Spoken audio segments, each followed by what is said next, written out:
Welcome everybody to the Ortelius second episode in our Job Seekers webinar series. We started this as a result from a conversation with some of the Ortelius contributors who all had indicated that the job seeking experience was very different from what it used to be. And we decided we'd put together a few webinars to really talk about that problem. Our first webinar, you can find it at ortelius.io, and it was all about branding and how to set up your LinkedIn profile to get noticed. So I encourage you to go and check that out. I also want to remind everybody that Secure Chain Con is coming up. That is our Ortelius community event that we do annually. It's a half-day free conference, online conference. And we have a really interesting lineup of speakers, including John Willis and Tracy Bannon, who are going to be our keynotes. And on that, I'm going to introduce our team today. I'll start with Buffy. Buffy, welcome. Buffy Gretsch, she is a DevOps leader, speaker, working with hypergrowth companies on business value modeling, enablement, thought leadership, biz dev, and product go-to-market. She has an MS in computer science, and she's done some work in physics and mathematics. So she is a STEM girl. Buffy, welcome. Thank you. Thank you for having me today. We also have Erin Laverne, and Erin is a talent acquisition leader with extensive experience leading exponential growth within technology companies, both pre and post IPO. She's passionate about helping organizations leverage talent acquisition as a competitive advantage by using a data-driven approach to hiring. So I think we're going to really be quizzing her on some of those topics. Erin, thank you for coming today. Thank you. I'm excited to be here. So, why don't you just start with each of you? I gave kind of a background of who you are. Why don't we just open it at Buffy? Why don't you just tell us a little bit about yourself, what your interests are, what kinds of things that you see in this market that we should know about? Yeah, sure. My career has kind of shifted a little bit. I was doing a lot more on the early side, when we're talking about talent acquisition, and now I'm more on the hiring side. In general, my career, I started out STEM, comp sci, moved into sales. I'm currently chief of staff for a tech company on the sales side. So, relevant for this webinar, we hire a lot. And the landscape certainly has changed, and I think we'll get into that. So I'm happy to give a little bit of, what it looks like today for hiring. In my current position, all hiring goes through me as a final step. So I'm kind of the last check.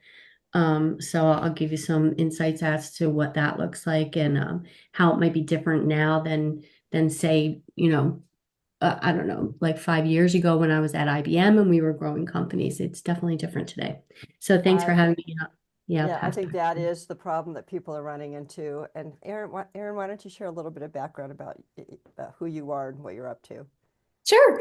I started my career out of college in technical staffing.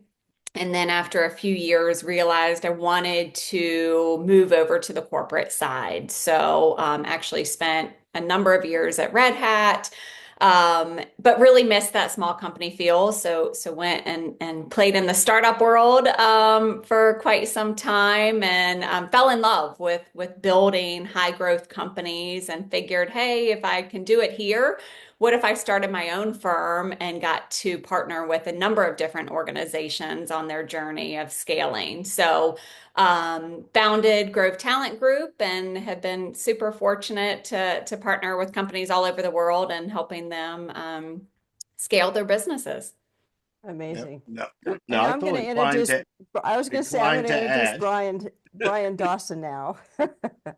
Brian needs no Oh, sorry, introduction. Tracy. Go Brian, ahead. we Yeah. all know from the Cloud Bees days. He is also a regular at the Ortelius meetings and has helped with many of the Ortelius projects. And he's also helping me on Deploy Hub. So Brian is going to be our host today to question these two amazing women. He did recruit them. So I'm going to turn it over to Brian to kind of lead the conversation. Perfect. Thanks for getting me started, Tracy, and great to be here with you, Buffy and Aaron. To jump in first, before I get to my first question, I'm going to start with you, Aaron. I do have to call out when you talk about building companies. I view you as being instrumental in building a phenomenal culture and a performant team at CloudBees. I think when I joined CloudBees, I was about employee 60. I think you had staffed dozens of people by then. I think in your tenure there, we grew to over 500 people. We 10x'd our ARR. And I still talk to people regularly today that says that is the best experience that they had at a company, people and culture wise.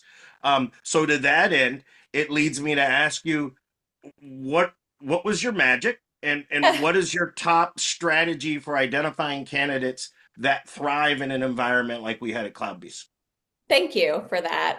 That was a special place, and we've all gone on our separate ways, but I love the relationships that we built and continue to have. It was a one of a kind experience. I think my passion is in small to mid-size hyper growth organizations. And hiring within those companies is very, very important. Hiring the right people for that size company because you're not just a number. Every single person matters, and the cost of a wrong hire is very expensive. And I think it's the mentality of it's one team, one mission, and you all have to be in it together. And so um, we evaluate candidates just as much on that raw DNA and culture fit within that particular company as we do their experience. And I work with a ton of different companies. And just because one person might be the right fit for one organization doesn't mean it's going to be the right fit for another company. So I think where we add value to our clients is really ingraining ourselves into their business to understand what good looks like. And then therefore, we can go out to market. And I spend 45 minutes to an hour in my initial conversations and my recruiter screens before I put somebody in front of a customer. And I dig into their experience, of course, but I spend about half of that time digging into, do you have what it takes to be successful here? Are you the right fit for this team and this culture? Because at the end of the day, it's not going to work if it's not. Like you can be incredibly talented, but if you're not the right fit for that particular environment, then it's not going to work. So it's really, really important. And there's a lot of I've worked with a lot of my clients on as we progress through the interview process, how do we evaluate for that? How do we ensure that this person is going to be the right fit for this company? Yeah, can you take a quick minute to like sort of give an example? I have some ideas in my head of kind of what is it about a given company motion or culture that might not match with a certain individual or where Yeah. does that arise? Yeah. So I have a client in Salt Lake City. They're actually some former Bs. A former B is the CTO there, but they're tremendous. They are a rocket ship, um, having a ton of success right now. But they actually operate on a hybrid model because culture is so important to them and they're growing so fast. They feel very, very strongly about having people in the office. They need people that can thrive in the chaos, that can wear many hats. They're, under 100 people. So you pick up on things as you have conversations all day long with candidates, but um, it's people that have a constant thirst for learning and growing and developing that are okay being uncomfortable and not having the structure and the process in place. And that takes a unique individual. It is a startup or a high growth company is not for everybody. But in this particular client, I think it's a unique opportunity to work alongside the founders of the company and you're thrown in. I mean, I remember at CloudBees, Sasha was like, "Hey, I was hired to bring in talent, but we also didn't have HR. And Sasha would just, hey, we need an expense policy written. We need an employee handbook. We need this. We need that. And I laugh thinking back because I didn't know how to do any of that, but I figured it out. And so that's the type of mentality we're looking for of people that are okay being uncomfortable, okay figuring it out with sometimes not very much direction. Um, and this client in Salt Lake, they spend a lot of time together in person, but they have built a very, very strong interview process that evaluates for those core competencies of are you okay being uncomfortable with very little structure and process and wearing many hats and kind of figuring it out as you go. But at the end of the day, they're just looking for that natural curiosity and people who want to learn how to build a company while excelling in the role that they've been hired for. Awesome. Awesome. Thank you. Buffy, same question for you. What are your sort of top strategies for identifying fit? And if you will, how can a candidate help accelerate the process in terms of sort of evaluating that match? Yeah, I'll double down on what Erin talked about. The thing I see very different now, and obviously, Erin, you did this at CloudBees. You hired for cultural fit. I don't know that everyone was doing it back then, but certainly now we are. So recognizing that when you're being interviewed or when your application's being looked at or your LinkedIn's being looked at, you're being looked at and evaluated for culture fit. So change the way you answer the questions, change the way you present yourself with that knowledge. So some of the things you might be able to do, for example, I look for people who have researched our company's core values.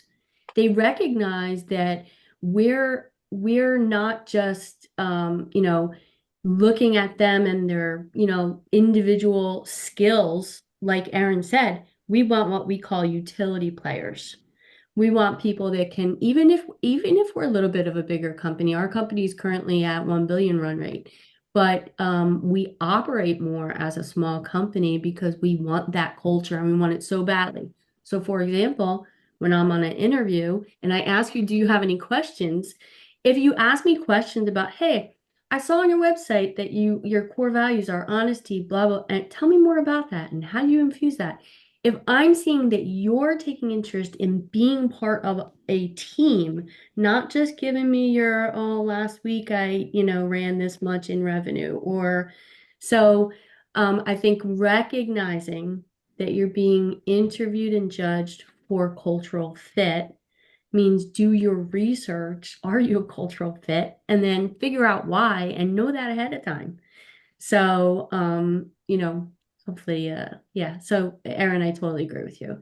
And also I think we're saying two things. One thing around the cultural fit, because it is expensive to hire and we don't want to rehire. But also, it's one thing for you to have all the key core attributes that we said we needed for the job. And it's a whole nother thing for you to work well with a team. That's where the cultural fit comes in, right?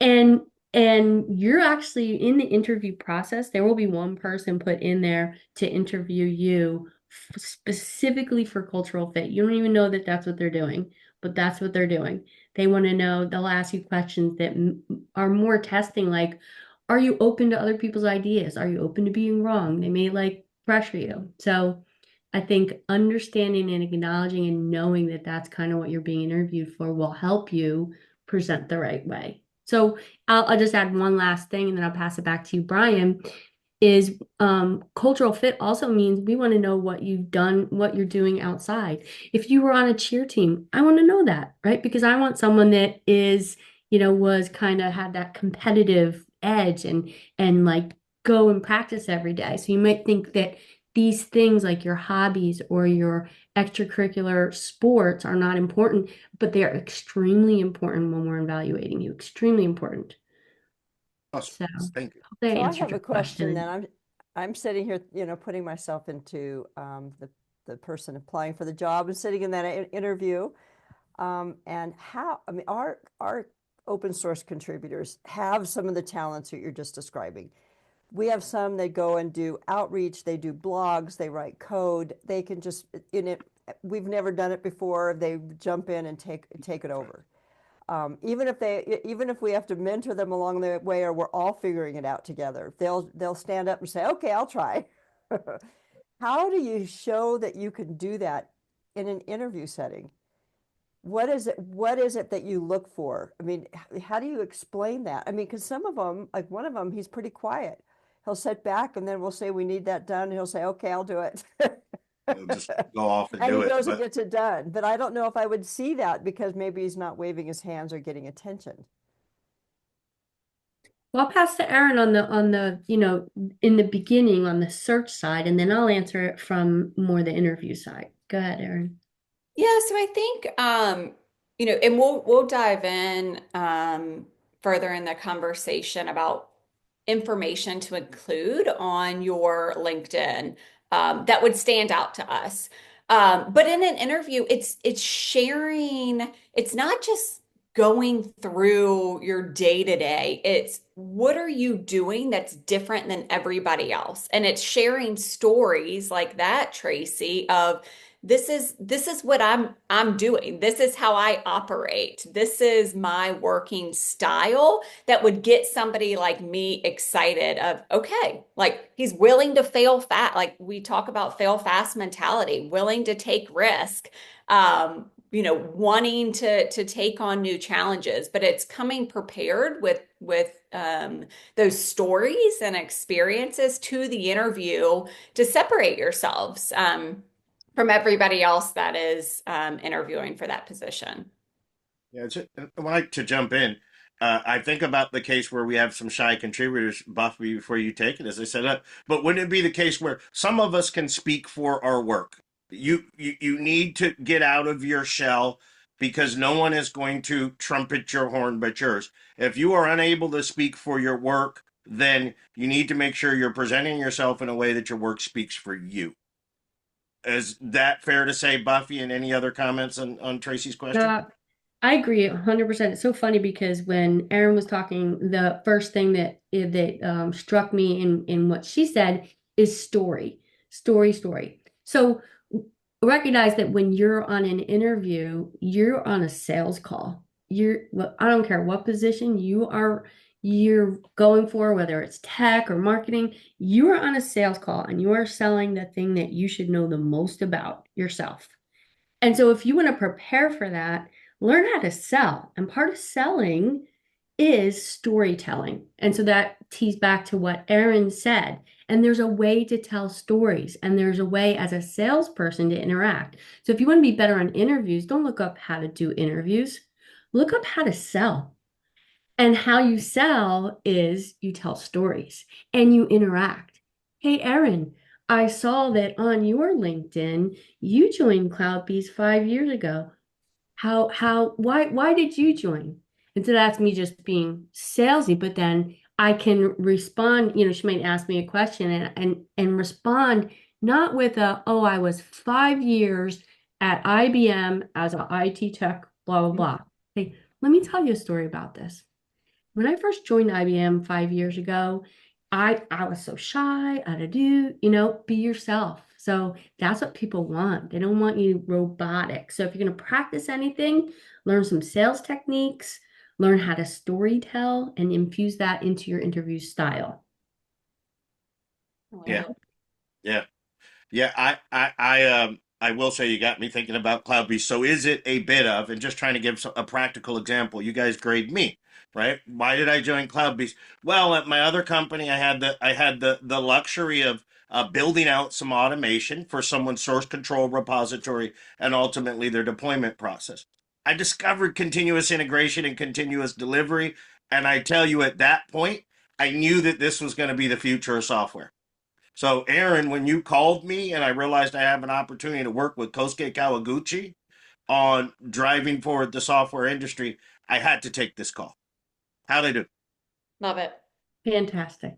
Okay. Yes. So I'll tell you a story about somebody who was looking for a risk taker when I was hired. I didn't realize that what they were really looking for because they wanted someone to implement some tools that had never been implemented. So I'm sitting there and I I thought he had a copy of my resume, and this was in the days you had a briefcase. And he said, do you have a copy of your resume? I said, oh, of course. And so I picked it up and I sit it on his desk. I popped it open and I grabbed the resume, and he's like, you know what? I have a bad taste in my mouth. Can I have one of those hard candies? Oh, it was an eye popper. I used to love those hot, salty, they're called eye poppers because when you eat them, they're so intense, your eyes pop out. That's And I funny. I'm thought, Googling that. sure, here you go. Because it was like, I'm very easily amused. And I thought, this is way too fun of an opportunity. I'm going to give it to him and see what he does. You did not. Oh my gosh. And he ate it. And he's like, what the heck is this? I was like, it's an eye popper. And he got through it. And he said, okay, you're hired. Because awesome. I'm looking for someone who's willing to take a risk, and you just took a big one. You're hired. I don't need to interview anybody else. Oh, I wow. love that story. Of course, I laughed the whole time he was eating it. That's it also sounds like Tracy and I don't complain you took a risk, but you created a personal moment, which I feel like if in the interview process you can have real authentic personal moments, it helps. Let me jump it in because there's so much to cover. So you Buffy, you talked about this as sales, which I do have to call out, and I think about me as a young engineer. When you tell me I have to go sell myself, that is scary. But it's a Yeah. reality. So if there's sales, then at some point there's marketing that leads to those sales, i.e., your resume that you carry in your briefcase, Aaron, am I getting the error right? Yeah. Or, have things changed a bit in terms of resumes where if there's other ways of marketing yourself? And what specific things should candidates think about when constructing their resume, CV, LinkedIn profile, or choosing their briefcase? Yep. So I have a different view than Buffy, as I'm no longer in the hiring manager seat, but more of this executive recruiter headhunter. So all of our recruiting is outbound. I am using our network and LinkedIn to do very targeted searches. We target specific companies based on our clients' needs. And then we have a tool through LinkedIn where we do keyword searches. So if you are only, and this is so common, where people will list their title and then in the summary, they're only listing a summary of the company. Well, if that's what you're doing, you're probably not going to show up in my search, because if I'm looking for a product manager and just put in product manager with, some target companies, I'm going to get a million results. So I am being very, very specific on, okay, I need a product manager that knows CI/CD or, test automation. And those keywords will come up and if you've included it in your profile. And so I always recommend to use your LinkedIn as your resume. You should include as much information as possible on your LinkedIn profile, and position your LinkedIn profile to jobs that would interest you. Also highlight your accomplishments. If you're in a sales position, you need to be listing your quotas and your attainments, or your President's Club awards, or blogs that you've written. Highlight your accomplishments. Don't just do a summary of the company or summary of the role. This is your resume for somebody like myself who's going out and doing these targeted searches. Awesome. And then just to play back is you have to, unlike when LinkedIn first came out and it was just an index, hey, here's my profile, a little bit about who I am. This is now becoming the primary mechanism through which people find you to even begin to consider you as a candidate. Yeah, and that's right. And most of the people that we're reaching out to may not be actively looking for a job. I always say the best time to look for a job is when you don't need a job.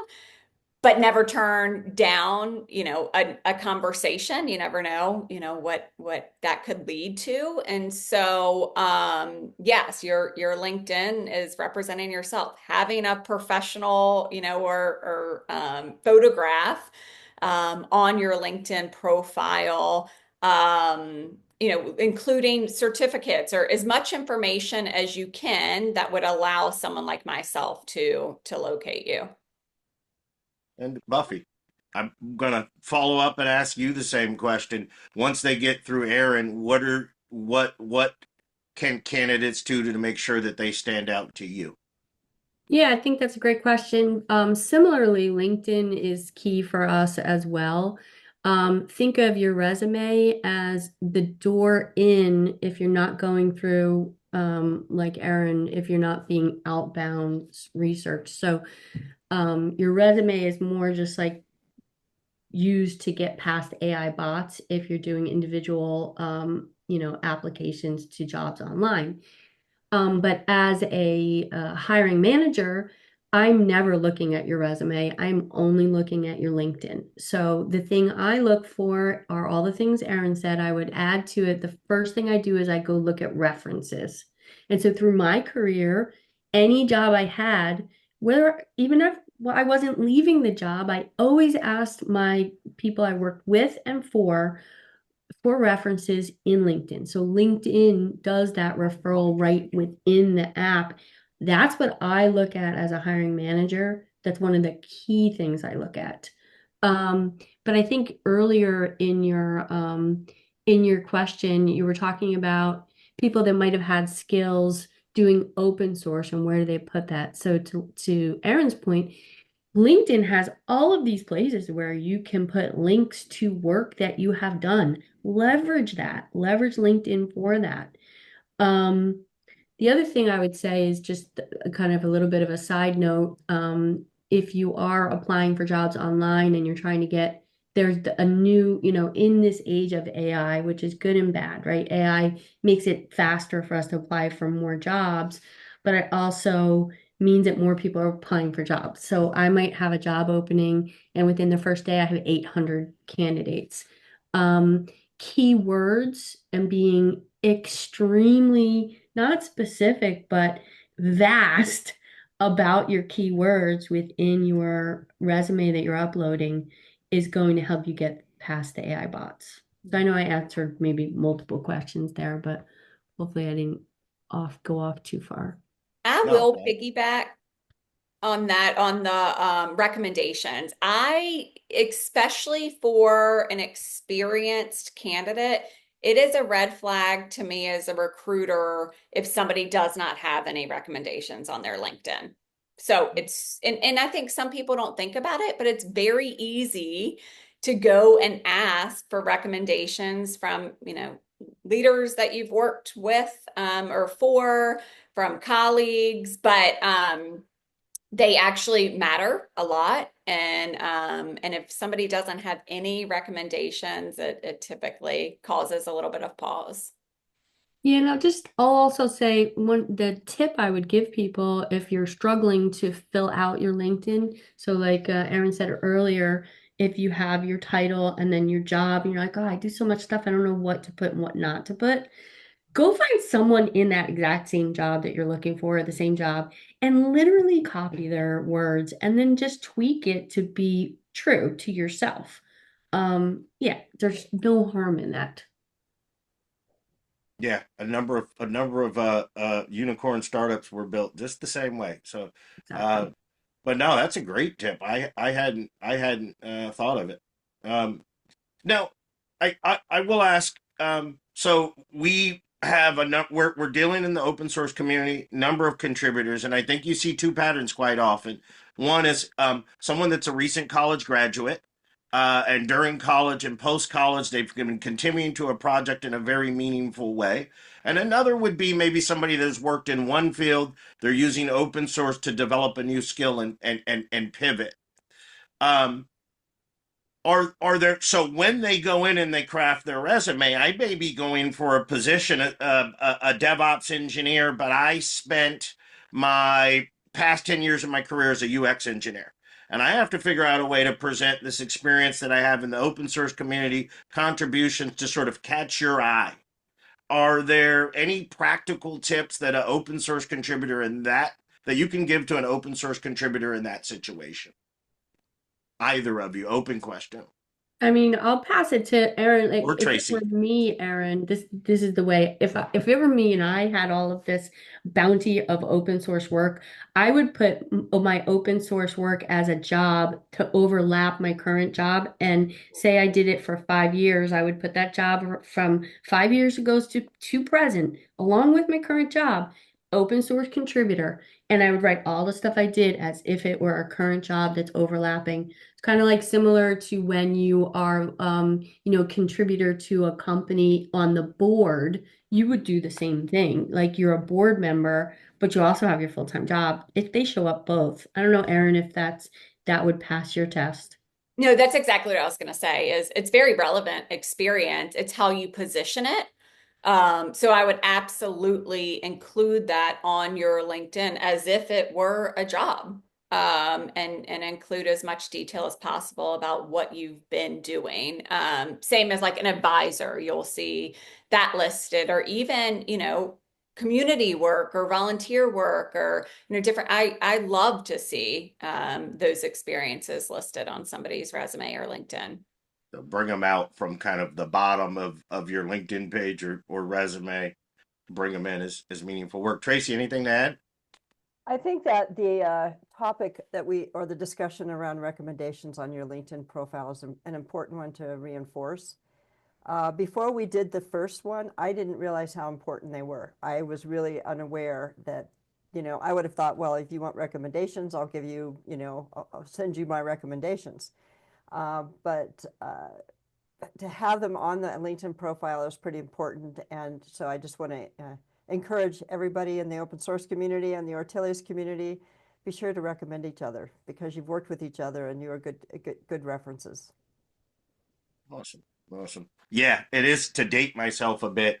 I am kind of the, well, if I succeeded in the first few calls, then people are going to ask for references before they close the deal, as opposed to that being a top of funnel filter. All right. So my, and there's a lot of conversation around references in general of, formal references if you're in the final stages for a job, and people are like, well, if they provide a reference, nobody's going to give a reference that somebody's going to have something negative to say. But as a hiring manager, you can dig into those references to pull out the information. And that's the same with the recommendations on LinkedIn. I can get information, from a former boss or colleague earlier on in the process from their LinkedIn profile. And although all of the recommendations are going to be positive, or that person probably wouldn't have written them on your LinkedIn, but through those, if you dig in, and you'd be surprised at how much detail people are willing to provide, I can understand a little bit more about the candidate that I'm evaluating. If specifics are, they grew a company 10 times revenue from, 30 to 500 people, and we're, pivotal in this point of our growth. So you can get a lot of information from other individuals that have worked with that person through those recommendations. It's not just, yep, I worked with them, they were great, but it's, okay, let me learn a little bit more about what others have to say about this person. So it's super helpful as we're evaluating a candidate for a position. Awesome. Okay, shifting gears a bit. We kind of talked about some of the things people should do. I want to get into what are the things that you're seeing that cause concern or things that people shouldn't do. So I'll start with you again, Aaron. What are common mistakes that you see candidates making when positioning their skills or experience preparing for during the interview process, right? So both at kind of the marketing stage, what are the no-nos, red flags, but then also as they transition into the sales stage, having their first conversation with you, what are some red flags and no-nos? Yeah. So one thing that stands out to me on somebody's LinkedIn or resume is job hopping. There's always going to be scenarios where a position doesn't work out. And I think it's okay to call that out. One, if your company was acquired, make sure to list that, because I don't know that Chef was acquired by Progress Software. But call it out. There was an acquisition here. It wasn't really just a 9-month stint. I moved on to Progress, for example.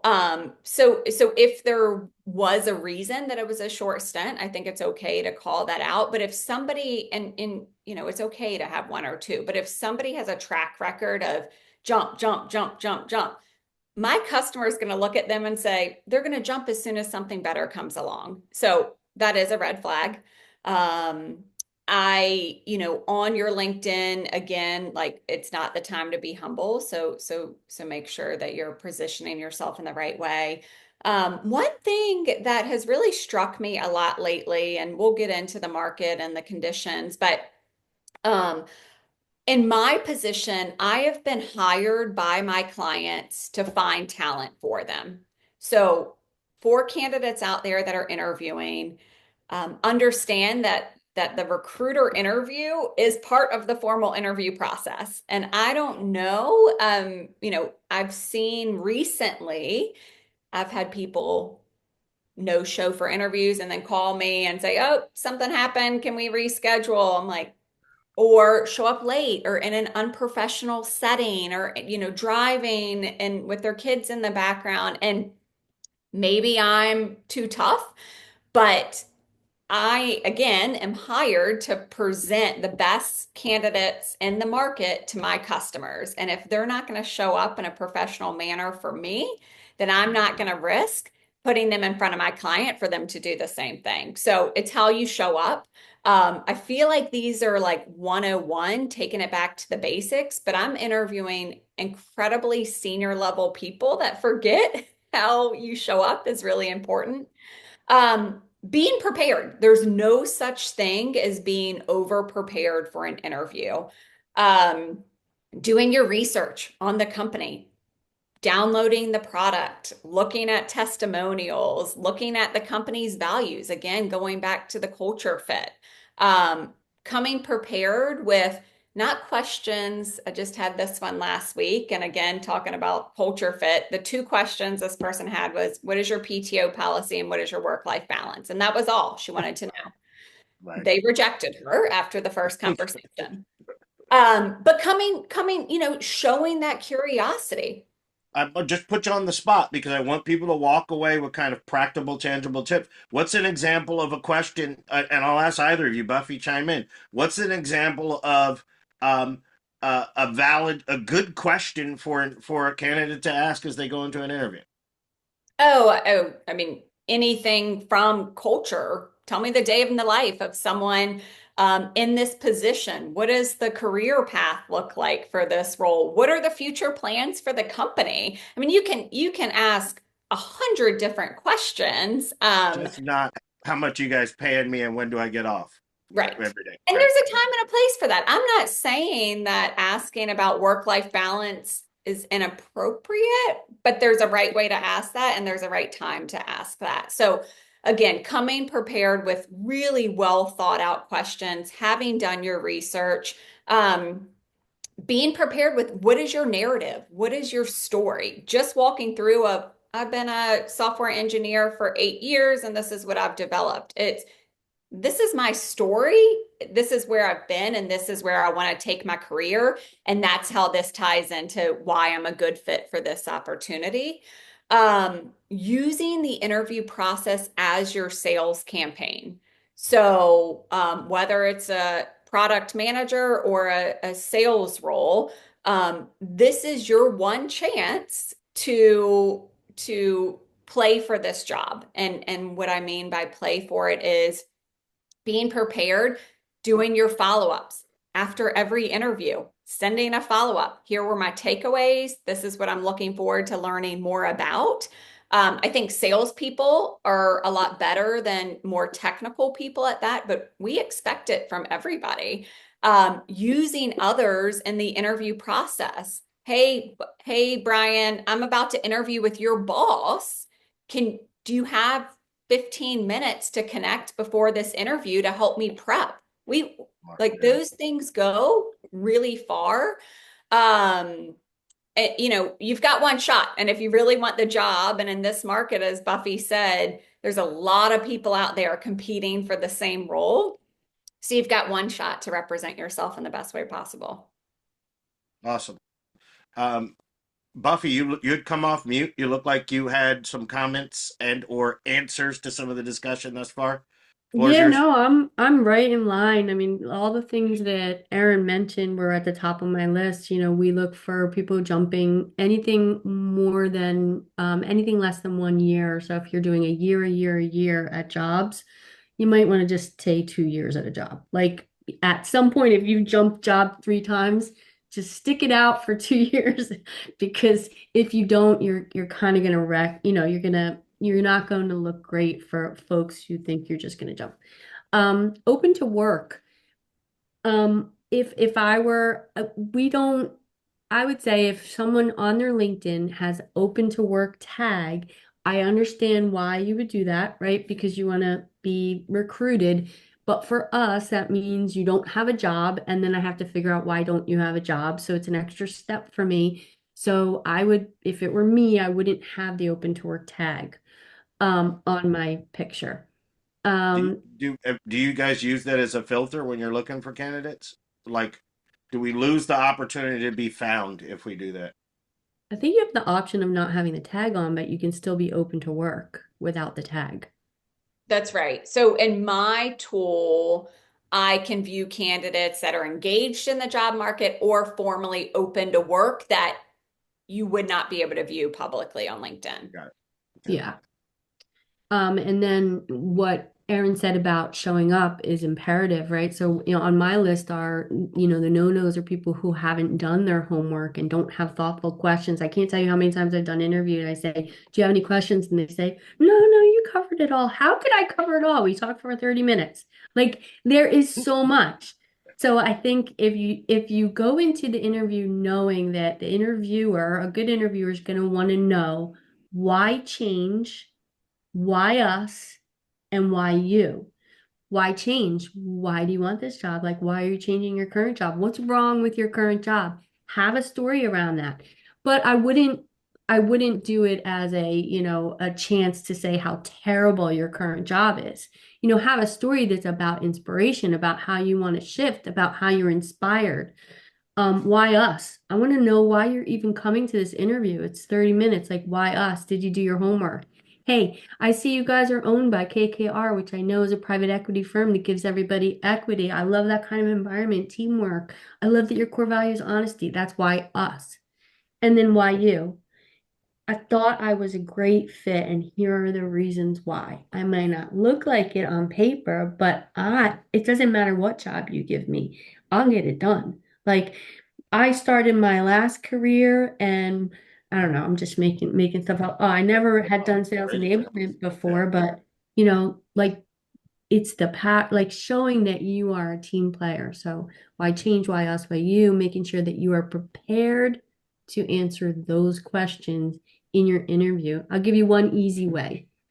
I interview a lot of people and I get to the interview and I'm pretty sure they never even looked me up, right? They'll say something, right? Because they never mention anything. And I'll say at the end of the interview, I'm pretty sure you don't know who I am.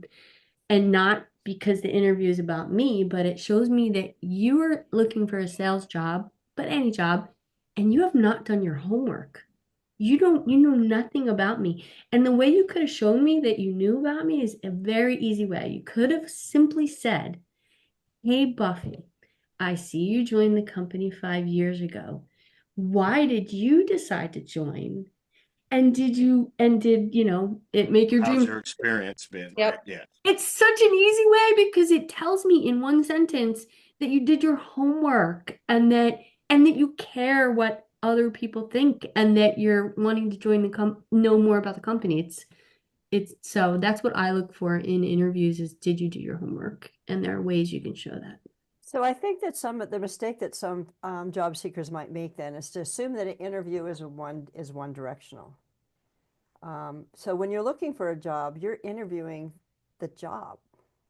right? Yes, you should You're be. interviewing the job, and that job might come through multiple interviewers that you need to interview them too. So we're not there just to sit and answer questions. We need to show an interest to see if we really want that job, Yeah. right? Do we And fit? if Will you this job don't, work for me? then you're going to show desperate. So let's put yourself in the position like, I don't care, I want any job. Don't let me know that as an interviewer. Like, don't let me know that because then I'm not going to want you. So to your point, Tracy, you should be interviewing the company even I'm just going to say, even if you don't care because you just need a job, you should interview the company. Otherwise, you look desperate. Mhm. So we were at Oh, 45 minutes, so we need to start yeah, wrapping up. Are there yeah. any last minute things that we should know before we sign off for today? That I'll add open to one work thing was thing. kind of important. So if there's anything little like that, because people use that all the time, and I'm surprised to hear that that might not be the thing to do. Oh, the open to work. That's just my Yeah. opinion, but I'll give two tips. One is one thing that I've seen with especially with college students, they're having a lot of trouble getting through the AI bots and they're applying to hundreds of jobs online and the job seekers like Erin aren't finding them because they don't have any experience. So one of the tricks that I've heard works is they put the keywords in their PDF. Um, any and every keyword you can think of. And they put it in the footer and then they just turn the text white. So it doesn't look, so to the human eye, you can't read it, but it can potentially get past the AI bots. That would be one tip that I think works. I've seen it work for a couple college students. And then the second is know that the current interview process is long. So don't get frustrated. Back to what Erin said, run this like a sales campaign, keep checking in. Sometimes we interview, takes 3 months and we interview 6 people for a BDR, an entry level sales job. So it's just the way it is in this job market. So don't get frustrated. It doesn't mean anything. Stay engaged as if you're the first top candidate. Pretend like you're the top candidate and they want you and email them, hey, just checking in. That would be all. I'll pass to Erin if you have any final. Yeah, I would say, my biggest takeaway from this conversation goes back to what is your narrative and coming prepared with that narrative to every conversation that you have throughout an interview process. So that's something that you can do in advance. Um, Also, on that, we are always looking for candidates that are running to something, not away from something. So even if you're in a horrible position and it's a really bad fit or really bad company, don't tell people that. Tell them why you want this next position. So we are looking for people that are running to the next best opportunity and come up with your narrative on that. And then the last piece of advice is if you found a job that you're really excited about and you feel like it's a great fit, you're applying, but to Buffy's point, so are 800 other people. Make connections. This world and especially this space that we all operate in is much smaller than we think. And sometimes it really just takes a, hey, Brian, I saw that you were connected to Tracy. I'm really interested in a position that she has open. Do you mind making an intro? Those things go very, very far because a lot of times, and when I sat on the corporate side, at a big tech company, we would get so many resumes, and it was incredibly time consuming to go through those resumes. And a lot of times, nobody saw the resume at all. It didn't mean that they weren't a good fit, but it was never looked at. But it was the candidates that took that one extra step to find somebody at the company, to find somebody that would make an introduction. And then they're right in front of me. And I'm like, yeah, I'd love to talk to you. So it's go above and beyond if you truly are interested in a role and use your LinkedIn network to make some connections. 9 times out of 10, people are more than willing to help you out. It's just going to take a little bit of work to make that connection.